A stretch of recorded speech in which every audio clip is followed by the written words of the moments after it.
అందరికీ నమస్కారం. రాష్ట్రంలో చట్టవిరుద్ధంగా జరుగుతున్న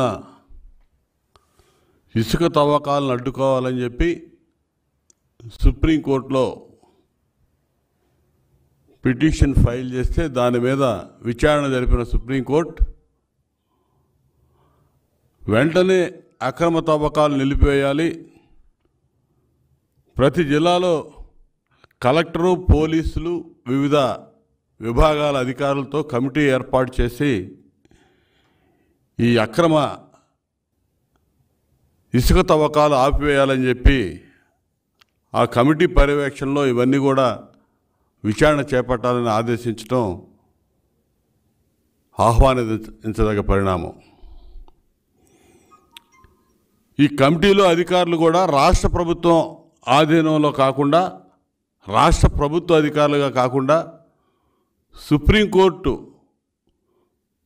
నియమించిన అధికారులా వ్యవహరించాలని చెప్పి ఆదేశాలు ఇవ్వటం అనేది ప్రభుత్వం సిగ్గుపడాల్సిన అంశం, సిగ్గుతో తలదించుకోవాల్సిన అంశం.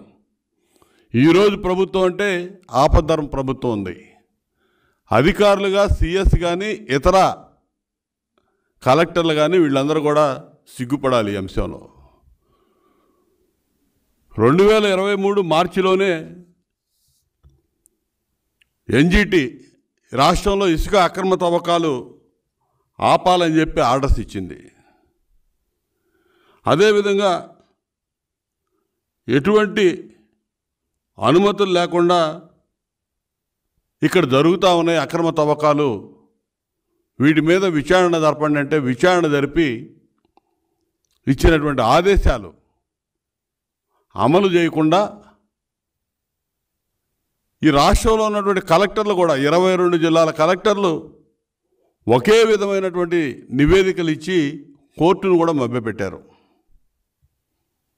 అక్రమ తవ్వకాలు ఏమీ జరగట్లేదని యూనిఫామ్గా ఒకే నివేదికలు సమర్పించారు. అవన్నీ కూడా కోర్టు పరిశీలన చేయడం జరిగింది. దాదాపు మార్చి 23లో వీళ్ళ పర్మిషన్లు అయిపోతే ఆ కోర్టు ఆర్డర్స్ ఇస్తే మొన్న మార్చి వరకు ఎటువంటి అనుమతులు, పర్యావరణ అనుమతులు కానీ ఇతరత్ర అనుమతులు కానీ ఎటువంటి అనుమతులు లేకుండా యథేచ్ఛగా అక్రమంగా ఇసుక తవ్వకాలు జరిపించారు. దీనికి ఏం సమాధానం చెప్తారు ఈ ప్రభుత్వం? మేము మొత్తుకుంటా ఉన్నాం. చంద్రబాబు నాయుడు గారు 2023లో 40,000 కోట్లు జగన్మోహన్ రెడ్డి కనుసన్నల్లో అక్రమ ఇసుక మైనింగ్ జరిగింది. ఈ రాష్ట్రంలో ఎవడెవడు కారకులో, ఏ డిపార్ట్మెంట్స్ ఏ విధంగా సహకరించినాయో, డిఎంజీ వెంకటరెడ్డి వీటన్నిటికీ పాత్రధారిగా సూత్రధారిగా ఉండి ఏ విధంగా 1,000 కోట్లు కొల్లగొట్టి వీళ్ళకి సంపాదించి పెడతా ఉన్నాడో, ఇందులో మైనింగ్ ఫారెస్ట్ మినిస్టర్గా ఉన్నటువంటి పెద్దిరెడ్డి రామచంద్రారెడ్డి ఏ విధంగా దోపిడీ చేస్తూ ఉన్నాడో మొత్తం కూడా మేము సాక్ష్యాధారాలతో సహా గతంలోనే నిరూపణ చేశాం. వీటన్నిటినీ కూడా అసలు లెక్క చేయకుండా ఎన్జిటి నేషనల్ గ్రీన్ ట్రిబ్యునల్ ఆదేశాలు లెక్క చేయలేదు, సుప్రీంకోర్టు అంటే లెక్కలేదు, అసలు వ్యవస్థలంటే లెక్కలేదు. వీళ్ళ ఇష్టానుసారం అక్రమంగా ఇసుక తవ్వకాలు సాగిస్తూనే ఉన్నారు యథేచ్ఛగా. నిన్న ఆర్డర్స్ ఇచ్చింది, ఇప్పుడు కూడా రాష్ట్రంలో యథేచ్ఛగా జరుగుతూ ఉన్నాయి. ఇవాళ ఏం చెప్పాలి? సుప్రీంకోర్టు అడిగినప్పుడు మేము కేసులు ఫైల్ చేశామని చెప్పారు. ఎవరి మీద పెట్టారు కేసులు? ఏ కంపెనీ మీద పెట్టారు? చెప్పాలి, డిఎంజీ చెప్పాలి సమాధానం. ఏ కంపెనీలు మీద పెట్టాడో, ఎవరి మీద పెట్టారో. ఎంఓఎఫ్సిసి అక్రమ తవ్వకాలు భారీ యంత్రాల సహాయంతో చేస్తూ ఉన్నారని చెప్పి రిపోర్ట్ సబ్మిట్ చేసింది. ఎటువంటి పర్మిషన్ లేకుండా వీళ్ళు చేస్తూ ఉన్నారని చెప్పి 2024 ఫిబ్రవరిలో మినిస్ట్రీ ఆఫ్ ఎన్విరాన్మెంటల్ ఫారెస్ట్ వీళ్ళు చెప్తే దాని మీద ఇంతవరకు చర్యలు లేవు. అసలు ఏం చెప్పినా సరే దున్నపోతు మీద వర్షం పడ్డ చందాన్ని వ్యవహరిస్తూ ఉన్నారు.